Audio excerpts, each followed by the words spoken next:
Inflation is the rising of prices over time.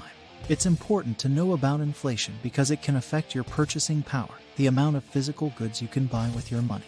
For example, if prices go up by 5% but you only get a 2% raise at work, your purchasing power has actually decreased. To measure inflation, economists create a list of goods that represent what an average consumer buys in a year, such as rent, gasoline, bread, and movie tickets. They call this list a consumer basket.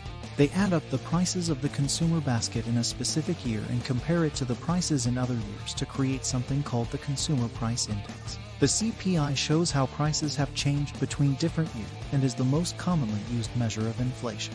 Inflation can be caused by different things in different countries. For example, if a country is printing a lot of money, it can cause prices to go up because there's more money in circulation but the same amount of goods. This is called monetary inflation. Sometimes, a bubble can form when the price of a single good becomes inflated due to collective delusions and irrational exuberance. A bubble can eventually burst, causing the price of the good to go down significantly. In recent years, we have seen the Federal Reserve engage in a practice called quantitative easing, or printing more money to stimulate the economy.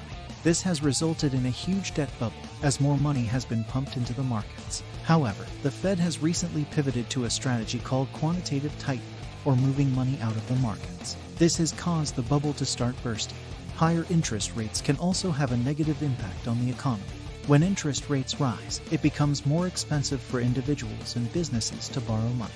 This can lead to a decrease in spending and investment, which can slow down economic growth. As the bubble continues to burst, we are likely to see continued downward pressure on the markets due to high inflation, higher interest rates, and increased quantitative tightening. This will create a tough environment for investors and could lead to a longer recession. It is important for individuals to carefully consider their investment strategy and diversify their portfolio to weather these challenging economic conditions.